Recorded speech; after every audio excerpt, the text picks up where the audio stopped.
Bom dia, pessoal.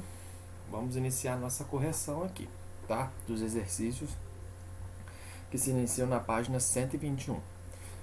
Você tem aqui um mapa que vai ser utilizado para que você possa fazer as questões 1 e 2.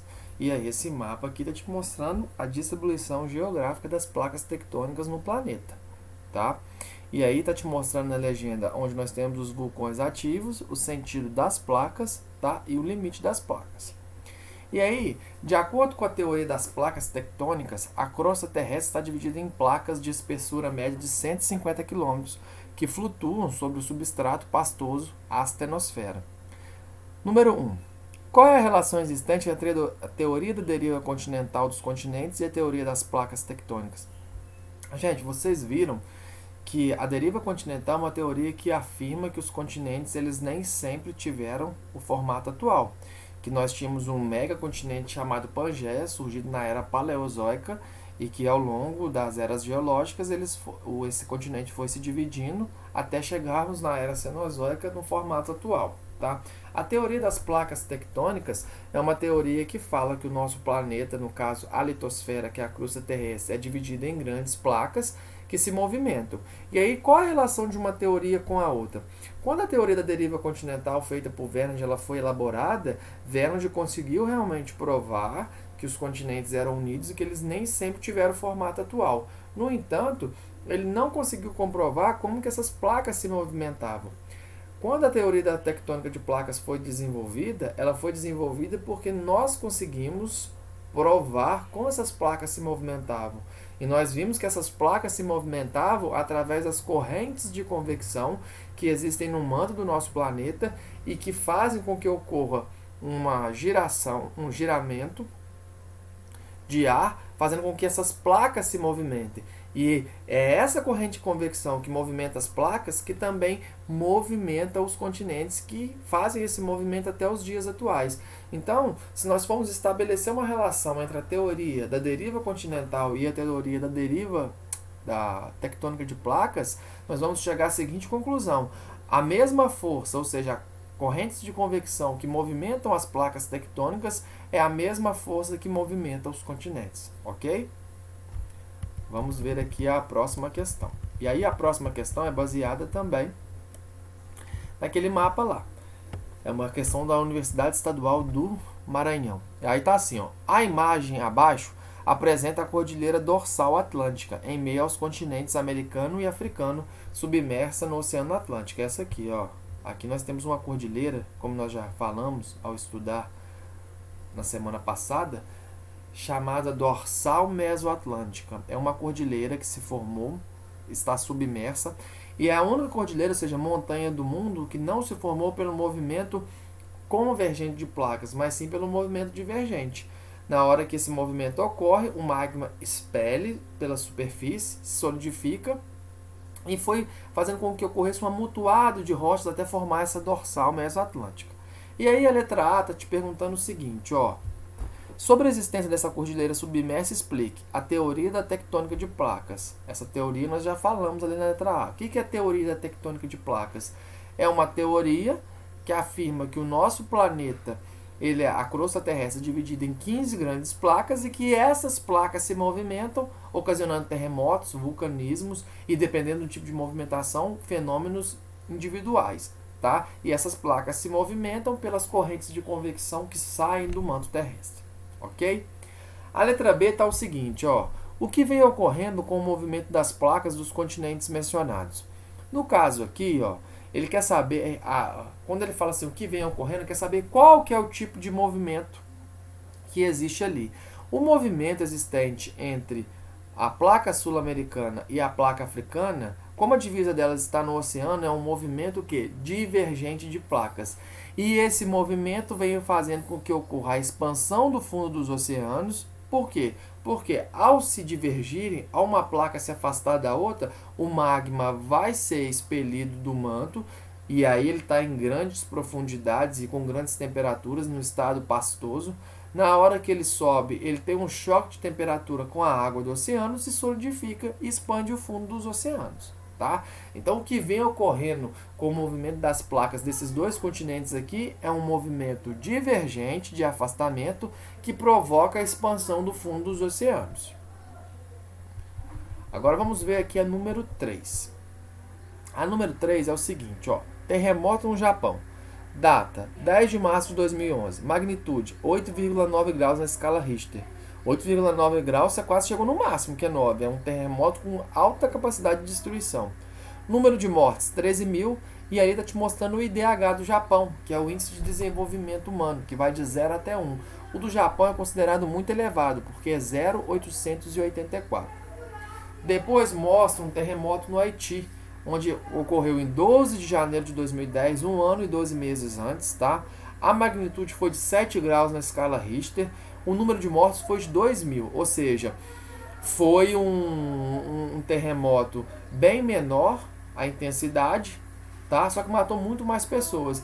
E aqui você consegue observar, ó, que teve o IDH do Haiti é considerado baixo, é 0,404, é menos da metade do japonês. E aí a letra A está assim, ó. Explique a semelhança na causa da ocorrência de terremotos nos dois países. Qual que é a semelhança que promove terremotos nesses dois países? É a localização geográfica dos países. Todos os dois países estão o quê? Próximos ao encontro de placas tectônicas, ou seja, em zonas intensas de sismicidade que a gente fala, tá? A letra B está assim. Explique a diferença do impacto social nos dois países em consequência dos terremotos, considerando suas situações socioeconômicas. Gente, o terremoto ele pode ocorrer com uma intensidade maior, igual ocorreu no Japão, e ocasionar menos mortes do que um terremoto que ocorreu em intensidade menor, como o que aconteceu no Haiti. Isso acontece porque o desenvolvimento tecnológico do Japão é muito superior se comparado ao desenvolvimento tecnológico do Haiti. A sociedade japonesa ela já está preparada para enfrentar eventos como os terremotos, que para eles são eventos corriqueiros. E como eles têm tecnologia, eles conseguiram preparar o seu terreno e a sua sociedade. Tá? No Japão, por exemplo, a partir do ano de 1992, todos os prédios que foram construídos, eles foram construídos com amortecedores, para que na hora que ocorra o abalo sísmico, o prédio faça assim, ó, e não caia. Tá? Além disso, o Japão é o país que mais desenvolve materiais de construção com resistências a terremotos. Existe uma feira anual no Japão que promove isso. Tá? Então, o que acontece, gente? O que eu quero dizer contando essa história para você? O terremoto, ele pode ser muito intenso. Eu não consigo prever um terremoto. Eu só consigo saber se a minha área, ou seja, a região onde eu estou residindo, o meu país, ele é susceptível a esse fenômeno. Sabendo disso, eu posso desenvolver tecnologias e estratégias para que quando ocorram esses eventos, eu seja o menos afetado possível. E o Japão faz isso, devido ao nível econômico e social elevado deles. Fato que o Haiti não pode fazer por conta do nível social e desenvolvimento tecnológico baixo. Tá? Então, fenômenos naturais afetarão diferentemente países de acordo com o seu nível social e econômico. Vamos lá para número 4. Em 1883, a violenta erupção do vulcão indonésio de Krakatoa riscou do mapa a ilha que o abrigava e deixou em seu rastro 36 mil mortos e uma cratera aberta no fundo do mar. Os efeitos da explosão foram sentidos até na França. Barômetros em Bogotá e Washington enlouqueceram. Corpos foram dar na costa da África. O estouro foi ouvido na Austrália e na Índia. Tá? Vamos ver qual que é a pergunta aqui. Letra A. Explique por que no sudeste da Ásia, onde se localiza a Indonésia, há ocorrência de vulcões, diferentemente do que acontece no território brasileiro. Gente, como nós vimos na aula anterior, a ocorrência de vulcões e terremotos está relacionada ao quê? A proximidade do local ao encontro de placas tectônicas. O sudeste da Indonésia, ele tem ali uma característica de encontro de placas tectônicas muito grandes. Ou seja, nós temos ali principalmente o encontro da placa australiana com a placa euroasiana. Tá? Então, na Indonésia, nós temos muitos vulcões naquela região ali, porque os países se localizam próximo ao encontro das placas tectônicas. No caso do Brasil, nós não temos atividade vulcânica, porque o Brasil ele está localizado no centro da placa sul-americana. Então, como os terremotos e os vulcões ocorrem em regiões próximo ao encontro de placas, no Brasil nós não temos o registro desses fenômenos justamente porque nós estamos no centro de uma placa, não próximo à borda ou o encontro dela com outra placa. Ok? Letra B. Alguns vulcões, como Krakatoa, são extremamente explosivos, enquanto outros, como Kilauea, no Havaí, não apresentam fortes explosões. Por que isso ocorre?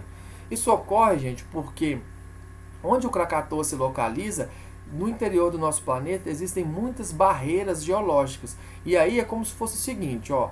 Pensa na minha mão direita como se fosse um magma. E aqui, a minha mão esquerda como se fosse a estrutura da Terra. Lá onde localiza o Krakatoa, na hora que o magma está subindo, existem barreiras, rochas que impedem a ascensão do magma. E aí o magma vai fazendo força, fazendo pressão, até que gera uma explosão. Já onde está o Kilauea, no Havaí, nós temos uma corrente ascendente de magma sem barreira. Não existe uma barreira geológica assim. E aí o que acontece? O magma, na hora que vem, ele sobe tranquilamente, o que não ocasiona explosão. Essa que é a diferença da localização geográfica do Krakatoa se comparada com a do Kilauea. Agora, gente, vamos ver aqui a número 5. A número 5 fala o seguinte, ó. As forças endógenas produzem movimentos muito lentos, dentre os quais se destaca o movimento tectônico das placas, que causam um acúmulo de forças de proporções gigantescas, e pressões intensas, esforço tectônico que, ao atingir o limite de resistência das rochas, produz violentos tremores em poucos segundos. Tais tremores, quando ocorrem no fundo do mar, produzem ondas sísmicas que podem se deslocar a mais de 700 km por hora através do oceano. Olha, gente, é uma questão muito fácil essa. A letra A fala o seguinte, ó.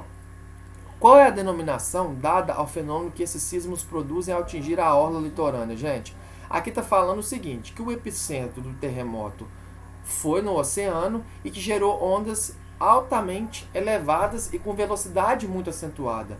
Quando essa onda chega lá no litoral, a gente apelida ela, ou seja, dá o nome a ela de tsunami.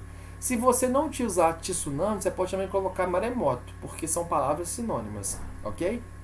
Letra B. Quais são as consequências de tal fenômeno para as populações por ele atingidas? Ô, gente, ó, é o seguinte, o que acontece? Pessoal, ô, gente, quando esse fenômeno chega no litoral, ele ocasiona o quê? Grande destruição, perdas de vidas e perdas econômicas, ok?